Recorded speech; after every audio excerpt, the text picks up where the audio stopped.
ओम शांति। संगम युग के सुनहरे समय में विशेष मुरली का समय हम सब ब्राह्मणों के लिए बहुत बहुत अनुभव युक्त होता है, बाबा की समीपता के अनुभव युक्त। तो हम सभी बाबा की याद में हिस्ट्री हॉल में बाबा के सन्मुख बैठ जाते हैं और बाबा की नैनों से निहाल होते हुए प्यारे बाबा के हमारी आत्मा को महान बनाने वाले, श्रेष्ठ बनाने वाले महावाक्य सुनते हैं। 29 अगस्त 2023 प्रातः मुरली। ओम शांति। बाप दादा मधुबन। बहुत सुंदर मुरली है। उसकी शुरुआत बाबा ने बड़े प्यार से की है, जिसका भक्ति मार्ग में भी गायन है। मीठे बच्चे, श्रीमत पर ज्ञान का चंदन घिसना व पवित्र बनना ही स्वराज लेना है। तुम पवित्रता की प्रतिज्ञा करो तो सूर्यवंशी घराने का तिलक मिलेगा। आप सभी को पता ही होगा, भक्ति मार्ग में कहते हैं, तुलसीदास चंदन घिसे तिलक करे रघुवीर।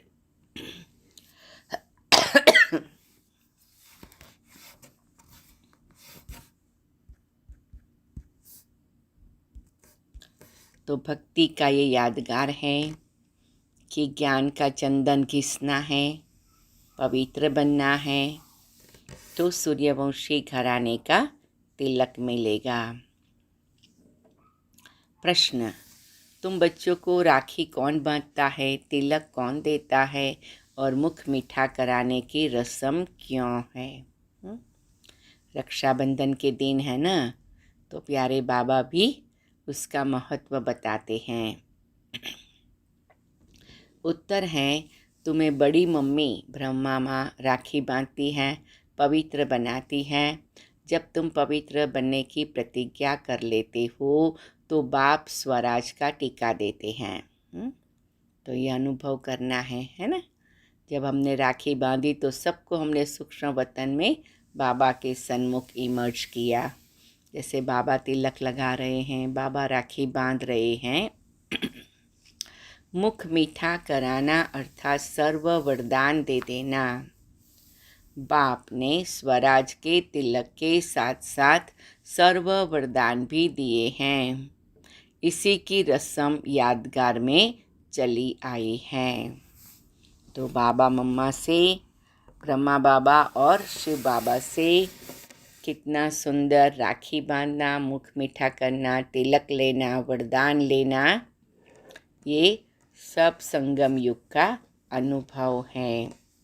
तो साल में एक बार रक्षाबंधन होती, हमारी तो रोज़ रक्षाबंधन है। बहुत सुंदर गीत भी हैं। इधर मोहब्बत उधर जमाना, कहाँ जाएंगे? जहाँ मोहब्बत है वहाँ पहुँचेंगे ना। तो बाबा के प्रति की मोहब्बत इतनी शक्तिशाली है कि ज़माने की, लोक लाज की, कुल की मर्यादा की कोई भी बात मुझ आत्मा को खींच नहीं सकती है। कुछ क्षण के लिए साइलेंस में अनुभव करेंगे। मीठी प्यारी ब्रह्मा माँ मुझे राखी बांधती हैं। शिव बाबा मुझे स्वराज का तिलक देते हैं और वरदानों से मेरा मुंह मीठा कराते हैं।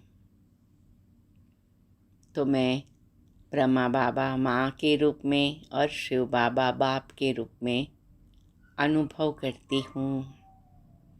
और सुंदर चमकीला ऐसा अविनाशी निराला तिलक, स्वराज का तिलक मेरे मीठे प्यारे बाबा ने मुझे दिया है। और मेरे हाथों पर मीठी प्यारी ब्रह्मा माँ ने चमकीली राखी बांधी है।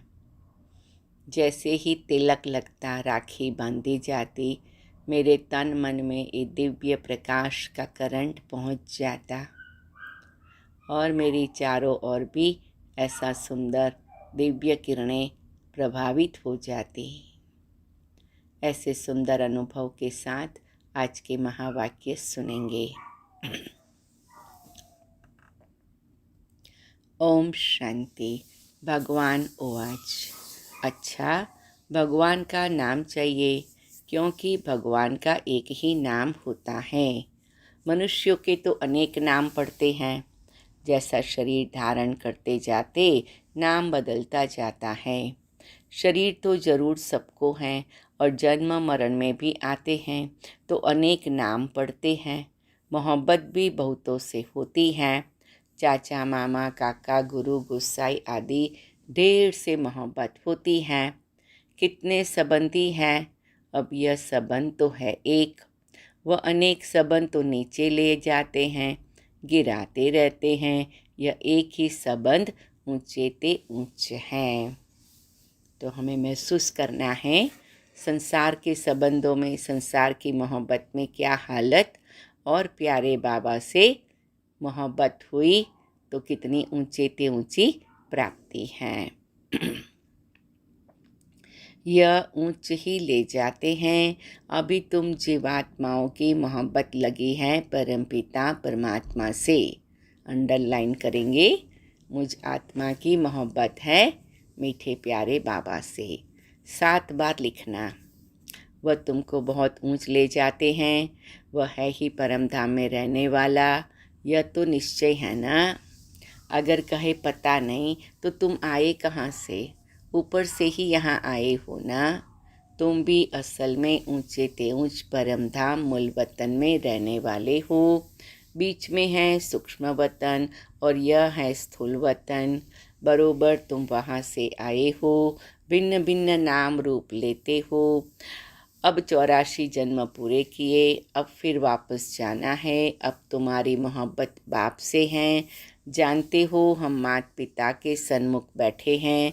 यह भी जानते हो पहले पहले हमको पवित्रता की राखी बांधते हैं। बाप कहते हैं, हे बच्चे, इस काम महाशत्रु को जीतो या माया रावण पर जीत पाओ, इसके लिए पुरुषार्थ करना है। अंधश्रद्धा की बात नहीं। जरूर बाप को ही याद करना पड़े। बाप कहते, मैं ब्रह्मा द्वारा तुमको राखी बांधता हूँ। इसको कहा जाता है राखी बांधने का उत्सव, पवित्रता की प्रतिज्ञा करने का उत्सव। फिर क्या होगा? मैं स्वराज पाने का टीका दूंगा। बाबा बड़ी अच्छी तरह से बताते हैं। राखी बांधना माना पवित्रता की प्रतिज्ञा करना। तो इस बारी हर एक कोई न कोई प्रतिज्ञा जरूर करेंगे। यह बाप तुम्हारे सन्मुख बैठे हैं। तुम जानते हो पवित्रता के लिए ही तकलीफ सहन करते हैं। तुम्हारे मित्र संबंधी आदि सब दुश्मन बन पड़ते हैं। बाप तुम्हें डायरेक्ट कहते हैं, बच्चे पवित्र बनो। बेहद का बाप शिव बाबा आकर तुमको स्वराज्य, सच्चा स्वराज्य देते हैं। आत्माओं को राजाई मिलती है, अभी आत्माओं को गदाई है। दुनिया की हालत और हमारी हालत बाबा बताते हैं। राखी पर्व को राखी उत्सव नहीं कहेंगे। उत्सव में तो बहुत शादमाना करते हैं। इस पवित्रता की राखी बांधने में कोई खर्चे आदि की बात नहीं। बाप खुद कहते हैं, बच्चे मेरे से प्रतिज्ञा करो, फिर तुम स्वराज पाएंगे। स्वराज्य का टीका खुद बैठ देते हैं। बच्चों को बाबा ने साक्षात्कार भी कराया था। वहाँ कैसे बाप ही बच्चों को तिलक देकर अपने तख्त पर बिठाते हैं, तो जो सूर्यवंशी बनेंगे वही गद्दी पर बैठेंगे। तो ये भी बाबा कहते अपने आप को याद कराना है। माँ बाप ही बच्चे को राज्य भाग्य देते हैं, समझते हैं बच्चा ही गद्दी नशीन होगा। यह बाप भी खुद आकर तुम आत्माओं को ज्ञानामृत से साफ करते हैं। ज्ञानामृत कोई जल नहीं है। बाप कहते तुमने 63 जन्म विषय सागर में गोते खाए। अंडरलाइन करो। बाबा आकर ज्ञानामृत से हमारी सफाई कर रहा है और ये भी याद करा रहा है कि हमने 63 जन्म क्या किया। सिकिलते बच्चे, अब तुम्हारे 84 जन्म पूरे हुए। अब ये अंतिम जन्म तुम पवित्र बनो, मेरी मत पर चलो। तुम स्वराज पाने के लिए बाप के पास आए हो ना। राजा के पास बच्चा आता है, समझता है मैं राजा ही पाऊंगा, परंतु उसको कोई स्वराज नहीं कहा जाता। स्व माना आत्मा, तो आत्मा को राज्य मिलता है, परंतु ज्ञान नहीं है कि हम आत्मा ने प्रिंस का शरीर धारण किया है महाराजा महारानी बनने के लिए। टीके का भी उत्सव गाया जाता है। बच्चे ज्ञान चंदन घिसे पवित्र बने, श्रीमत पर चले तो बाप टीका लगाएंगे। बाप खुद तो राज्य नहीं लेते हैं, खुद गद्दी पर नहीं बैठते हैं। ऐसा बाप कभी देखा जो बच्चों को गद्दी पर बिठाते हैं, खुद नहीं बैठते हैं। यह ब्रह्मा भी पुरुषार्थी है, शिव बाबा है पुरुषार्थ कराने वाला। यह अपनी बड़ाई कुछ भी नहीं करते हैं। शिव बाबा आकर इनको भी हीरे जैसा बनाते हैं। शिव बाबा ब्रह्मा बाबा को भी बनाते तो मुझे भी बनाते हैं। हाँ, शिव बाबा आप हमें हीरे जैसा बनाते हो, शुक्रिया बाबा शुक्रिया। तो मुख्य बात है पवित्र रहना। भल घर में इकट्ठे रहते हो लेकिन पवित्र रहो। बाप ने यह रुद्र ज्ञान यज्ञ रचा है। यज्ञ हमेशा ब्राह्मणों द्वारा रचा जाता है। श्री कृष्ण कहे कि मैं यज्ञ रचता हूँ, यह हो नहीं सकता। तुम हो ब्राह्मण, ब्रह्मा के मुखवंशावली, तुम श्रीमत पर चल रहे हो। ब्रह्मा को श्री नहीं कह सकते हैं। यहाँ तो आत्मा और शरीर दोनों पतित हैं। तुम श्री बन रहे हो। अभी तुमको श्री नहीं कहेंगे, अभी तुम श्रेष्ठ बन रहे हो। ऊंचे ते ऊंच बाप ही आकर तुमको श्रेष्ठ बनाते हैं, लक्ष्मी नारायण जैसा। ऐसा श्रेष्ठ 16 कला संपूर्ण तुमको बनना है। बाप पूछते हैं तुमको लक्ष्मी नारायण बनने का नशा है या राम सीता का नशा है? कहेंगे लक्ष्मी नारायण का नशा है।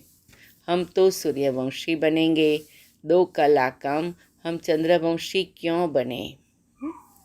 तो बाबा कहते सभी क्या बनना चाहते हैं? लक्ष्मी नारायण।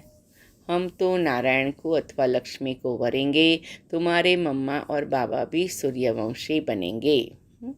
तो मम्मा बाबा सूर्यवंशी बनेंगे तो हम क्या बनेंगे? हम भी तो सूर्यवंशी बनेंगे ना। जगत अम्बा और जगत पिता दोनों सूर्यवंशी बनते हैं, तो तुम उनके बच्चे जो बाबा मम्मा कहते हो, तुमको भी पुरुषार्थ करना चाहिए। अंडरलाइन करेंगे।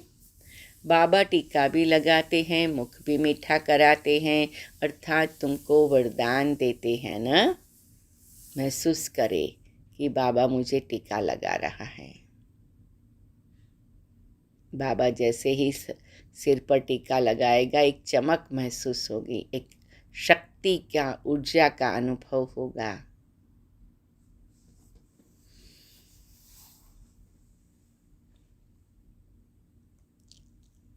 अर्थात तुमको वरदान देते हैं ना। विजय का टीका लगाकर वरदान देते हैं कि तुम सदा ऐसा स्वराज पाएंगे। यथा राजा रानी तथा प्रजा राज्य भाग्य भोगते हैं। परमपिता परमात्मा द्वारा एक ही बार राज्य स्थापन होता है। यह है ऑलमाइटी अथॉरिटी राज्य। वाइसलेस दुनिया भी गाई हुई है। सर्वगुण संपन्न 16 कला संपूर्ण मर्यादा पुरुषोत्तम देवताएं कभी काम कटारी से हिंसा नहीं करते हैं। 63 जन्म तो तुम 1-2 पर काम कटारी चलाते आए हो। अमरलोक में काम कटारी नहीं होती। यहाँ काम कटारी से तुम पतित होते होते तमो प्रधान बन पड़े हो। बाबा हमें सारा बताते हैं कि विकारों के कारण हमारी क्या हालत हुई। अभी तुम बच्चे समझते हो, बरोबर बाप स्वर्ग की स्थापना करते हैं, भारत में ही जन्म लेते हैं। बाप ने वैकुंठ की सौगात लाई है, आधा कलप रडियाँ मारी है। ओ गॉड फादर रहम करो, महर करो। तो हमने दिल से ऐसे कहा था, याद करो। भक्ति मार्ग में गाते हैं ना, सतयुग में थोड़ी रड़ियाँ मारेंगे, वहाँ तो सदैव सुख है। दुख में सिमरण सब करे, सुख में करे न कोई। और जो सुख में सिमरण करे तो दुख काहे को होए। अनेक प्रकार के दुख होते हैं ना, देवाला मारते हैं तो कितना दुख होता है, बीमारी आदि होती है तो दुख होता है ना। स्वर्ग में दुख का नाम निशान नहीं। बाप आकर तुम बच्चों को राज्य भाग्य का टीका देते हैं। महसूस करो, बाबा मुझे टीका दे रहे हैं और ऐसा करंट लग रहा है, मैं अशरीरी बन जाती हूँ, देह सहित देह की दुनिया से न्यारी हो जाती हूँ। ऐसा करंट वाला टीका बाबा मुझे दे रहा है। यह है दुखधाम, वह है सुखधाम। शांति धाम में तो आत्मा कुछ बोलती नहीं है, यहाँ फिर टॉकी बनती है। तुम्हारा स्वधर्म ही है शांति। अभी तुमको सुख शांति का स्वराज मिलता है, तो बाप का बच्चा बनकर उनकी श्रीमत पर चलना चाहिए। पढ़ाई के समय सारा अटेंशन पढ़ाई में देना होता है। पढ़ाई के समय और व्यर्थ बातों का वर्णन नहीं चलता। अगर कोई उल्टा सुल्टा बोलते हैं तो कहेंगे अटेंशन प्लीज़। तो बाप बच्चों को कहते हैं तुम्हारी बुद्धि भटकनी नहीं चाहिए। बाहर धक्के खाने से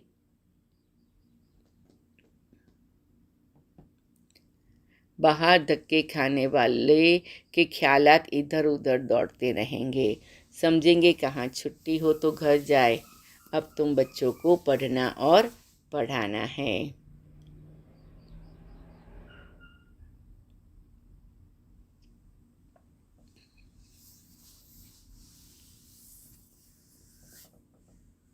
ब्राह्मणों का धंधा ही है गीता सुनाना। वह ब्राह्मण भी गीता सुनाते हैं, शरीर निर्वाह भी करते हैं। तुमको भी ऐसा कहा जाता है। गृहस्थ व्यवहार में कमल फूल समान पवित्र रहना है। प्रतिज्ञा करनी है, ये अंतिम जन्म पवित्र रहेंगे। ये अपवित्र दुनिया विनाश होनी है। विनाश की तैयारी भी देख रहे हो। होलिका जलेगी। वास्तव में यह सब उत्सव इस समय के हैं। बाप तुमको तिलक देते हैं। तुम्हारी बुद्धि कहती है बाबा हमको सतयुग का विश्व का मालिक बनाने के लिए पढ़ाते हैं, अथवा स्वराज्य का तुम तिलक पाते हो। बाप ही तिलक देते हैं। यहाँ तो तुम सन्मुख बैठे हो। राज्य भाग्य वह लेंगे जो पवित्र रहेंगे। राखी का महत्व बड़ा भारी है। कहते हैं बहन भाई को टीका लगाकर राखी बांधती है, तो बहनें तुम भाइयों को तिलक लगाएगी, राखी बांधेंगी और मुख मीठा कराएगी। यह उत्सव कहाँ से शुरू हुआ? संगम युग से, जबकि परमपिता परमात्मा पवित्र रहने की प्रतिज्ञा कराते हैं। शिवरात्रि का भी उत्सव है, फिर राखी का उत्सव, फिर है दशहरा, फिर दीपावली का उत्सव, नवरात्रि का उत्सव। यह सब उत्सव चलते आए हैं। तुमको तो खुशी होती है। दशहरा अर्थात विनाश के बाद फिर दीपावली आएगी। घर घर में स्वर्ग होगा। आज देखो बाबा ने पूरे साल के सारे ही त्योहारों को याद कर लिया। राखी, फिर नवरात्रि, फिर दशहरा, फिर दीपावली। तो ये भी बाबा की कमाल है। बाबा कैसे हम बच्चों को अपनी यादगार की स्मृति दिलाते हैं।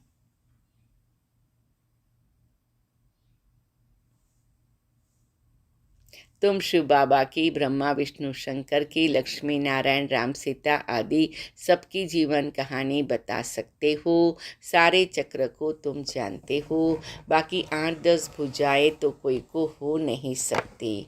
मनुष्यों ने कितने चित्र बैठकर बनाए हैं। इसको कहा जाता है waste of time, waste of money, waste of energy.